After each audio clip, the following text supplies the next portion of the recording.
실질적으로 이제 그때 뭐 하나님도 까불지 마, 내 말 안 들으면 뭐 혼나, 뭐 이런 이야기까지 하신 분이에요. 그러니까 완전 정치 목사고 이 아스팔트 우파를 동원해서 예. 최종적으로 일정한 힘을 몰아주는 그 힘을 가지고 있기 때문에 예. 지금 국민의힘 당 대표를 비롯해서 또 거기에 일부 힘을 얻었던 사람들은 눈치를 보고 있지 않느냐. 그다음에 애당초 잘못한 거는 김재원 최고죠. 왜냐하면 김재원 최고위원이 그 쓸데없는 이야기를 해가지고 지금 이야기가 이렇게까지 비화가 됐으니까 그런데 이 부분은 누가 봐도 국민의힘을 지지하는 사람이든 지지하지 않는 사람이든 누가 봐도 정상적인 상황은 아니지 않습니까? 홍준표 대구시장님, 당신도 강화문에 와서 연설했잖아. 내가 이런 무례한 말을 해야 되겠어. 홍준표! 이 자식이 말이야. 어디라고 지금도 말이야. 이게 대구 시민 여러분, 홍준표 저거 탄핵하세요. 저거 정신 나가죠 말이야. 이번에 바이러스 걸린 사람이 있습니까? 다음 주에 다 예배 오십시오. 예배. 주님이 다 고쳐주실 것입니다. 이 성스러운 날에 이 광화문에 모이신 여러분들은 이제 자유대한민국을 지키고 문재인 정권 퇴진을 위해서 모두 한마음이 되어서 한마음으로 문 정권의 퇴진을 주장하도록 하겠습니다. 자, 첫 번째 이슈 제목으로 바로 준비되어 있습니다. 확인해 보죠. 정광훈, 홍준표 충돌. 지금 영상으로 확인해 보셨죠? 굉장히 좀 독한 얘기들이 오가는데요. 그런데 그 사이에 낀 김기현 국민의힘 대표. 어떻게 된 것일까? 이런 주제입니다. 자, 그럼요. 정광훈 목사, 홍준표 대구시장. 지금 며칠째 독한 소리를 주고받고 있어요. 내용 좀 소개해드리죠. 바로 이 모습입니다. 지금 방금 들으셨어. 홍준표 굉장히 글쎄요. 이거는 욕설은 아니지만 굉장히 험악한 소리잖아요. 어디라고? 그리고 공천 주지 마라. 그리고 뭐 탄핵시켜라. 뭐 이런 얘기가 나옵니다. 그러자 목회자가 욕설 입에 달고 다닌다. 대구 시민 여러분, 홍준표 저거 탄핵하세요. 그러자 정광훈 숭배자는 당 떠나 그 교회로 가라. 이렇게까지 받아치는 상황이 있습니다. 굉장히 독한 얘기들이 오가고 있습니다. 일단 이 얘기 좀 짚어보겠습니다. 자, 신성범 전 새누리당 의원께요. 방금 영상의 마지막 부분이 2019년 모습이 있었거든요. 당시만 해도 홍준표 대구시장 그리고 정광훈 목사 같은 단상에 올라가서 얘기할 정도로 뭔가 가까워 보였거든요. 그런데 어쩌다가 지금은 이 상황이 된 겁니까? 이거 어떻게 분석을 하십니까? 저 홍준표 현대구시장이 연설하는 저 장면이 2019년 10월 3일 개천절 집회일 겁니다. 그때 예. 홍준표 의원이 아니었고 예. 전 자유한국당 대표였고 본인의 설명에 그 전에 이 광화문 집회라는 게 2019년 겨울에 왜 됐죠? 서초동에서 조국 옹호 집회가 열리니까 보수 단체들도 뭔가 반대 집회를 해야 되겠다는데 중심에 선 인물이 정광훈 목사, 이재호 전 의원이에요. 예. 그래서 한기총 출신. 그리고 문재인 하야 범국민투쟁본부라는 이름으로 신문에 광고가 지냈어요. 예. 그때 어떻게 보면 문재인 정부에 반대하는 세력들이 총집결하기 시작했던 거예요. 예. 그 중에 하나가 10월 3일 집회했는데 홍준표 시장의 말에 의하면 평소 형님 동생하는 이재호 전 의원이 와서 연설하라 해서 간 거지. 정광훈 목사는 상관이 없다고 했는데 예. 정광훈 목사가 사실은 저기에 모든 인적 동원과 자금 이런 거 큰 대목이 된 건 사실이에요. 그때는. 예. 저도 기억이 나는데 예. 어찌됐건 그때까지만 하더라도 한편이었던 거죠. 같은 생각이었던 거죠. 적어도 예. 문재인 이 정부 갖고는 안 되겠다라는 그게 동의를 했던 건데 예. 그때 제가 봐도 뭐 홍준표 전 의원이 정광훈 목사를 높이 평가했던 건 아닌 것 같고 상징적 인물로 여겼던 건데 그 후로 하는 행태에서 좀 멀어진 것 같고 저는 이렇게 보여져요. 그래서 저 대목은 뭐 정치적 동거였다 이렇게 평가하기도 뭐하고 예. 옛날에는 연이 없었겠죠. 홍준표, 정광훈은 가운데 이재호 전 의원을 매개로 한 거였을 텐데 어찌됐거나 지금 벌어지는 국면은 적어도 당의 영향력을 행사하려는 정광훈 목사. 예. 하지만 여기에 대해서 굉장히 반대 견해를 갖고 있는 어떤 홍준표 시장 또 다른 식으로 영향을 미치고 하는 홍 시장의 생각이 부딪히는 대목 아니겠느냐. 예. 그래서 개인적인 감정까지 투사되는 건데 모양새는 참 일반 국민들이 보기에는 아주 어색하고 아주 뭐랄까 소음 같은 발언이 계속되고 있다라고 보이죠. 그럼 이 충돌이 쉽게 끝나겠습니까? 아니면 계속 이어지는 상황으로 갈 것 같습니까? 두 사람의 충돌은 아마 더 이상 이어지지 않겠죠. 홍준표 시장이 더 대응을 하지 않는다면. 하지만 정광훈 목사의 당내 역할로 내지는 영향력에 대한 당내의 논쟁 내지는 뒷이야기는 계속 나올 겁니다. 지금 이 상황이 꽤 진행이 되고 있거든요. 지난주에도 그랬고요. 또 주말 동안에 이어졌고요. 이와 관련해서 오늘 김기현 국민의 대표가 기자들로부터 많은 질문을 받고 한 얘기가 있고요.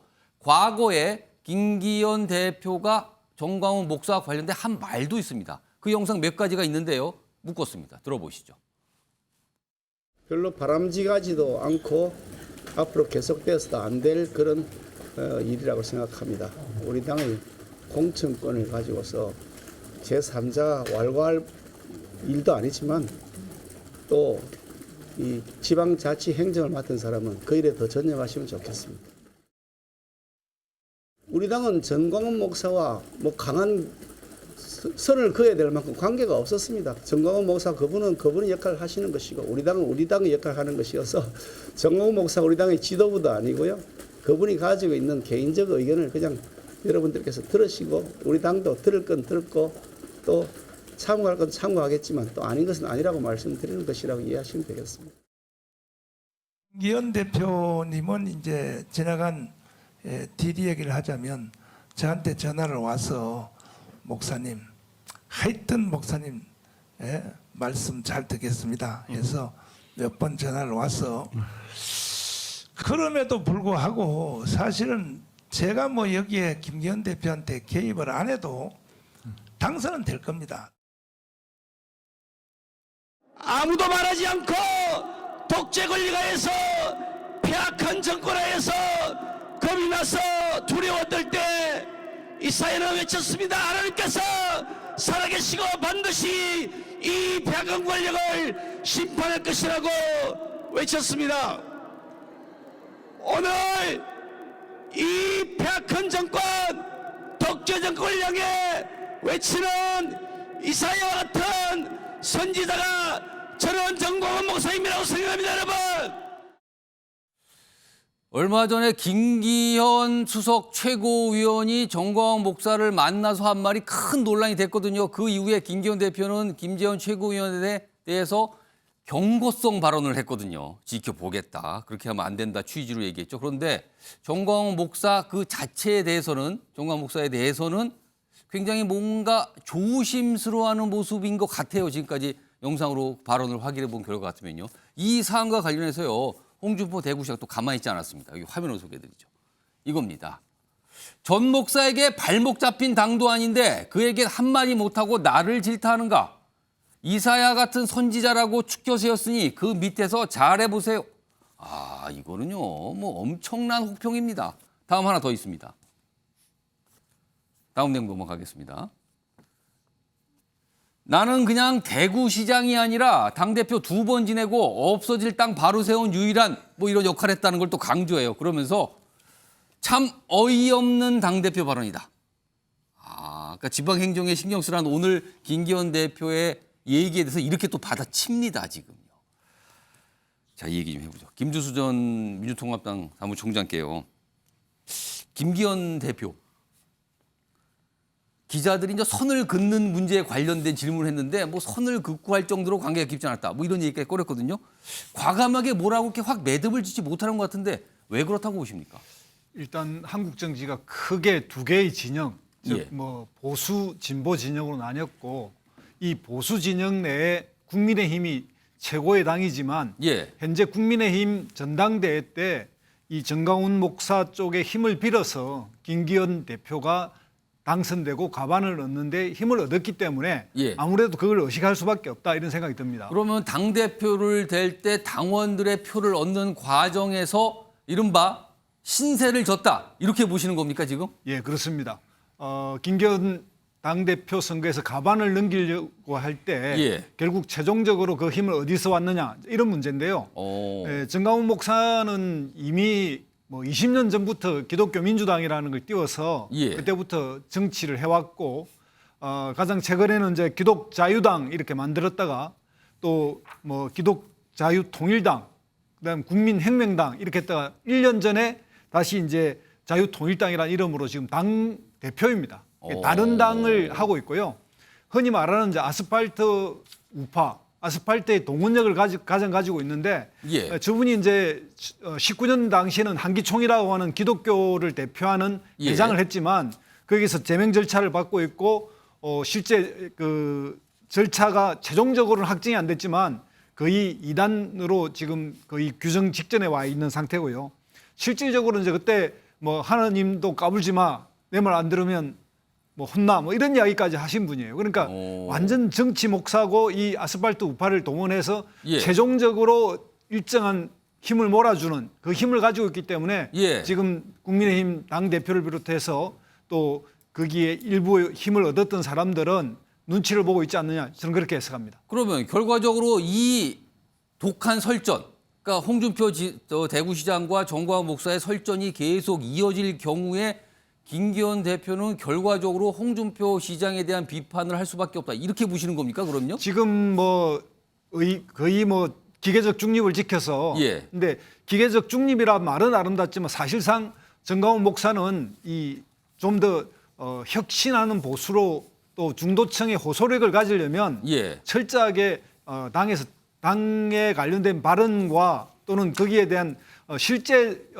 이런 경우에는 국민의힘 당원들 중에서 정당법상 위반이 되는 이중당직자가 꽤 많을 겁니다. 이번에 엄청나게 많이 들어가서 국민의힘 정명 운동을 했는데 예. 이것까지 포함해서 단호하게 이제는 그런 거 색출해서 이렇게 분리해야지 대선에서는 최대한 동원하면 상대를 해모하고 이래서 이익을 얻지만 예. 총선에는 선거구가 적어도 전국에 253개가 있기 때문에 예. 그런 식으로 한쪽을 편들어서는 중도의 호소력이 없으면 승리할 수 없습니다. 그래서 1년 후에 총선에서 이런 식으로 간다면 국민의힘은 필패입니다. 정광훈 목사가 아까 홍준표 시장을 겨냥해서 한 그 말을 했을 때 또 한 가지 굉장히 귀를 잡는 얘기를 남긴 게 있거든요. 그 모습은요, 영상으로 따로 준비했습니다. 보시죠. 당신들 다 잘라버려 국회의원. 앞으로 내년 4월 10일 날 선거에서 공천 주지 마. 다 잘라버려. 최고위원이고 개뿔이고 다 필요 없어. 아니 인정할 걸 인정하자고요. 솔직히 우리가 광화문 운동 안 했으면 정권 교체가 됐냐고요. 안 됐잖아. 영천 변호사, 마지막 문장입니다. 우리가 광화문 운동을 안 했으면 정권 교체가 됐겠는가? 안 됐잖아라고 굉장히 단정적으로 얘기했어요. 이거 어떻게 판단하십니까? 저는 그거는 아니라고 생각을 하거든요. 정권 교체가 된 이유는 제가 봤을 때 여당이었던 더불어민주당이 스스로 무너졌기 때문에 된 거지 이거 야당이 잘해가지고 됐다라고 저는 생각이 안 되거든요. 저는 그 더불어민주당이 예. 부동산, 그다음에 법인카드, 그다음에 대장동 이런 것들이 없었으면 과연 그 윤석열 대통령이 당선이 될 수 있었을까? 예. 그 윤석열 대통령은 사실상 정치 초짜였잖아요. 그다음에 당내 세력도 없었고 예. 그럼에도 불구하고 이길 수 있었던 것은 이재명 대표의 문제가 있었기 때문에 됐던 것이지 지금 여당에서 예. 잘해가지고 대통령이 됐다라고 저는 생각을 갖다 안 하고요. 그다음에 전광훈 목사님은 목사잖아요. 예. 그 성경에 뭐라고 나와 있냐면 하나님의 것은 하나님께, 가해사의 것은 가해사에게. 그다음에 우리 헌법에 어떻게 돼 있냐면요. 예. 헌법 20조 2항에 종교와 정치는 분리된다라고 되어 있어요. 그렇기 때문에 이게 근데 전광훈 목사는 보니까 자유통일당의 그 전직 대표였거든요. 예. 그러니까 이런 식으로 정치에 이렇게 관여하고 그다음에 이런 식으로 그 여당이 우리나라 집권 여당이 한 사람의 목사에 의해 가지고 좌지우지되는 그러한 모습을 보여주는 것은 굉장히 보기가 좋지 않다. 저는 그렇게 판단이 됩니다. 전용기 의원께서는 이게 이른바 이제 옆집 정당 사정이에요, 지금. 집안 사정이긴 한데 이거 좀 지켜보셨잖아요. 영상도 쭉 보고 그냥 평소에 들으신 것일 텐데 정권 교체가 그러니까 광화문 운동이 아니었으면 정권 교체가 안 됐다. 이거 어떻게 판단하십니까? 저도 동의할 수는 없습니다만 분명히 저런 선동은 저는 제대로 하셨던 분이다 이렇게 평가를 하고 싶거든요. 아. 그러니까 광화문에서 많은 분들을 모셔놓고 뭐 예. 문재인 정부가 무조건적으로 잘못했다라고 이야기를 시작했던 분이 정광훈 목사이기 때문에 아무래도 국민의힘에서는 눈치를 보지 않을까 이렇게 생각을 합니다. 사실 조금 추가적으로 덧붙이면 그 홍준표 시장이 이야기를 하신 것처럼 당에 발목 잡힌 것도 없는데 왜 저렇게 정광훈 목사한테 매달리느냐라고 예. 얘기하지 않습니까? 그런데 김기현 대표는 발목이 잡혀 있거든요. 그러니까 100% 당심 투표를 거쳐서 김기현 예. 대표가 여당의 대표로 선출이 됐어요. 근데 좀 전에 우리 김두 총장님께서 말씀을 해주셨지만 선출직으로 출마하는 것 아니면은 정당법상의 이중당적을 이렇게 밝혀낼 수 있는 방법이 잘 없거든요. 그렇다면 그렇게 아스팔트 동원 인력이 굉장히 훌륭한 이 정광훈 목사가 그리고 그를 따르는 사람들은 분명히 국민의힘 당원 드릴 거란 말이죠. 그렇게 하면 그 당신 100%에 분명히 선거에 어떠한 투표권을 행사할 수 있는 사람이 많기 때문에 예. 당보다는 김기현 대표의 발목은 아무래도 정광훈 목사가 잡고 있을 수도 있다. 저는 그렇게 김기현 추측해봅니다. 대표는 아무래도 이거에 대해서 아니라고 완강히 부인하지 않으실까요? 100% 아니라고 완강하게 부인하실 수는 없지 않겠습니까? 왜냐하면 조금 전에도 우리가 영상으로 보지 않았습니까? 뭐 예. 이시야라고 이야기하면서 그런 사람이 정광훈 목사다 이렇게 평가를 하기도 했고 예. 실제로 그 광화문 집회 가서 김재원 최고위원도 사실 망발을 일삼다가 지금 문제가 되고 있는 경우 아니겠습니까? 이분들이 결국 당원 100%의 경선으로 당의 지도부가 되셨는데 예. 그분들이 이분들의 도움을 안 받았다? 이거는 사실 좀 말이 안 되는 상황 아닐까 그렇게 또 생각해 봅니다. 지금 이 상황 사실은 홍준표 지사가 정광훈 목사를 강하게 비판하면서 뭔가 이 대립 전선이 형성된 걸로 보이거든요. 근데 그 이전에 이미 정광훈 목사가 상당히 정치적 영향력을 국민의힘 내부에서 행사하고 있다. 이런 얘기는 정치권에 퍼져 있는 상황이었거든요. 이와 관련해서요. 향후 정치적인 몇 가지 있는데 이 부분에 대해서 우려하는 목소리도 나오고 있거든요. 정치권 내 몇몇 목소리인데 영상으로 따로 준비했습니다. 들어보시죠. 김재현 의원이 바보 아니잖아요. 똑똑한 사람인데 뭐 2번씩이나 저렇게 하는 것은 앞으로 전자도 안 꺼낸다 또 꺼낼 거예요. 또 꺼낼 거다니? 왜냐하면 뭐 본인이 필요하니까 자기가 위험하다는 걸 알면서도 저래 한다는 것은 뭔가 정광훈 그 목사한테 뭐 여러 가지로 뭐 마음에 짐을 줬던지 뭐 하겠죠. 그래서 이번에 경선하면서 김재원 최고가 제일 혜택을 많이 봐서 수석됐으니까 물불 안 가리고 정광훈 목사를 파는데 그렇게 하지 마라. 왜냐하면요. 윤석열 대통령한테 엄청 부담 갈 겁니다. 하세요라고 또 말씀드리고 싶지만은 이게 이제 그런 겁니다. 지금 우리가 정광훈 목사 같은 분은 원래 한결같이 이런 터무니없는 얘기를 하는 사람이었습니다. 근데 이제 정광훈 목사가 설칠 수 있는 분위기를 만드느냐 아니냐의 문제인 것이거든요. 지금은 여당의 수석 최고위원이라고 하는 분이 천하통일을 한 인물로 추앙하고 있다 보니까 이걸 그냥 웃어넘길 수 있는 거야라고 하는 불안감이 드는 상황인 것이거든요. 신성범 전 의원님, 지금 정치를 하고 계시니까요. 국민의힘 내부에서 정광훈 목사의 영향력이 그렇게 큽니까? 그걸 느끼십니까? 그렇다면 어떤 이유에서 그렇습니까?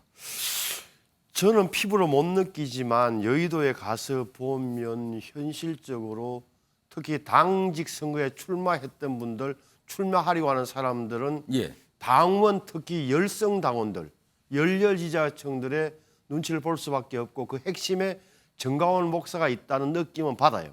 다시 말하면 김재원 의원이 저렇게 하는 이유도 이번에 당원 100% 경선에서 최고위원 될 때 한 당원이 2표를 찍었는데 적어도 한 표는 우리 김재원한테 찍어달라고 만약에 그런 은연중에 그런 지시가 내려갔거나 요청이 있었다면 굉장한 혜택을 봤을 거란 말이에요. 저는 봤을 가능성이 높다고 보는 거고 특히나 이른바 보수 유튜버들이 1차에서 다 걸러졌잖아요. 다 컷오프 됐단 말이에요. 그러면은 유일하게 남는 몇 분이 이름이 나올 텐데 그 중에서도 김재원 전 의원은 도드라 보였을 테다. 방송에도 많이 나오고 문정부를 많이 공개했기 때문에 그래서 혜택을 입었을 가능성이 높다. 이런 대목은 느낌적으로 오죠. 하지만 본인이 이야기를 하니까 모르겠지만 다만 지금 저 정광훈 목사가 이전에 이준석 대표 때문에 당이 혼란스러웠던 것 이상으로 제가 보기엔 잘못되면 정광훈 목사 때문에 당내가 굉장히 어려울 소리가 크다. 특히나 홍준표 시장 입장에서는 뭐 정광훈 목사하고는 댓글을 안 하겠지만 왜 나만 갖고 정광훈 목사한테는 한마디는 못하지만 왜 나한테 그러는 거야 라면서 김기현 대표를 해서 물고 늘어질 경우에는 예. 저게 당내에서 제가 보기에는 파장이 앞으로 커질 가능성이 좀 높아요. 앞서 봤던 김재원 최고위원하고 요 밑에 이제 조원진 이 우리공화 대표가 나온 화면이 있거든요. 다시 한번 좀 불러오죠. 그거 좀 소개해드리겠습니다. 여기 보시면 최근에 김재원 최고위원은 2차례 논란이 됐잖아요. 그래서 최근에 이 당회의에 참석해서 앞으로 정광훈의 전자도 꺼내지 않겠다 다짐을 했어요. 근데 이제 조원진 우리공화 대표는 방금 영상을 들어보셨는데 또 전자 꺼낼 거다. 왜? 필요하니까. 그렇다면 뭔가 굉장히 강한 어떤 힘의 유혹을 느낀다 이렇게 읽히기도 하거든요. 경선판을 흔들 수도 있다 이렇게까지 얘기합니다. 자, 전용기 의원. 혹시 민주당 내에서도 이 정도 영향력을 행사하는 분이 있습니까? 현역 의원이 아닌데? 그러니까 많은 유튜버들이 영향력을 미치는 것은 있습니다만 예. 이 정도로 막강한 영향력을 미치는 사람은 거의 없다라고 저는 판단하고 있습니다. 그러니까 기본적으로 정광훈 목사가 이야기하는 것들이 이 사람은 공천 주지 마 이렇게까지 나오는 거거든요. 그리고 그 굉장히 좀 다선의 국회의원을 하셨고 지금 대구시장을 하고 계신 홍준표 시장은 어떻게 보면 대권 주자인데 예. 그분까지 이렇게 발끈하고 나가실 정도면 분명히 엄청난 영향력을 국민의힘 내부에서 미치고 있기 때문에 대구 그러지 시민들을 않을까. 겨냥해서 뭐 탄핵을 하라 이런 언급까지 꺼내놨거든요. 그러니까 이렇게 좀 극단적으로 치닫는 데는 분명히 정광훈 목사가 가지고 있는 그 기득권 예. 그리고 이 사람이 가지고 있는 그 맨파워라든지 그 시민들을 데리고 다닐 수 있는 그런 힘들이 아마 정치인들에게는 굉장히 좀 타격감이 있는 그런 펀치로 느껴질 수가 있습니다. 그렇기 때문에 아마 홍준표 시장도 화들짝 놀라서 얘기하는 것이고 그 아까 얘기했다시피 김기현 대표 같은 경우는 이미 정광훈 목사를 통해서 많은 지지를 조금이라도 더 얻었을 것이고 거기에 발목이 잡혀 있기 때문에 지금 이도저도 못하는 상황에 직면해 있다. 그래서 정광훈 목사를 지금 정리하지 못하면 국민의힘은 더 내홍 속으로 그리고 더 어려운 상황에 처해질 것이다. 저는 그렇게 보고 있습니다. 여기 지금 정광훈 목사의 지난달 29일 발언이죠. 이거 유튜브를 통해서 이제 공개가 된 발언인데 이 두 가지 굵은 글씨로 돼 있어요. 홍준표 탄핵해라. 대구 시민을 향해서 한 말이고요. 아래로 갑니다. 공천 주지 말고 다 잘라라. 정당 자체를 개조하라. 글쎄요, 이걸 어떻게 좀 정혁진 변호사는 어떤 생각이 드십니까? 그러니까 저게 정상적인가 그런 생각이 들고요. 그다음에 저는 뭐 국민의당 당원이 아니라서 잘 모르겠는데 예. 저렇게 전광훈 목사가 이야기한다라고 저렇게 이야기가 될까 그런 생각은 들고 그다음에 애당초 잘못한 거는 김재원 최고죠. 왜냐하면 김재원 최고위원이 그 쓸데없는 이야기를 해가지고 지금 이야기가 이렇게까지 비화가 됐으니까 그런데 이 부분은 누가 봐도 국민의힘을 지지하는 사람이든 지지하지 않는 사람이든 누가 봐도 정상적인 상황은 아니지 않습니까? 그러니까 빨리 이런 부분들이 그 마무리가 돼야 될 것 같고 제일 좋은 거는요. 예. 더 이상 여기에 대해서 왈가왈부하지 않는 것 같아요. 그러니까 굳이 전광훈 목사의 이야기에 대해서 일정 정도 이렇게 대응을 해주니까 예. 그러니까 이야기가 더 자꾸 나오고 더 퍼지는 것이 아닌가 그냥 무시하는 전략이 맞지 않나 전 개인적으로 생각합니다. 저도 좀 오해가 있을 것 같아서 설명드리는데 예, 신성범 적어도 전 의원님. 국민의힘에서 내부에서 전 목사가 누구 탄핵해라 다 공천 다 잘라라고 한다고 해서 이제 관철될 가능성은 거의 없어요. 왜냐하면 그 정도는 어떤 시스템 공천관리위원회가 구성되는 순간 저런 분들의 영향력에서 격하게 떨어질 거다. 그럼에도 불구하고 지금 문제가 되는 소지는 지금 당 대표와 수석 최고위원의 어정쩡한 태도라든지 예. 그다음에 영향력을 미친 것처럼 보이게 하는 저 정광훈 목사의 전투적인 어법, 예. 공격적인 화법 이런 것 때문에 문제가 생기는 거다. 요 대목은 좀 정확하고 넘어가는 게 좋겠어요. 글쎄요. 이거를 예상을 했을지 모르겠어요. 사실 지난해 작년 동안 국민의힘이 지도부 구성 문제, 비대치 갖고 엄청난 내용을 겪고 새로운 대표 체제로 갔는데 이게 지금 불거진 상황인 거예요. 많은 분들이 좀 지켜보고 있는 것만큼은 분명해 보입니다.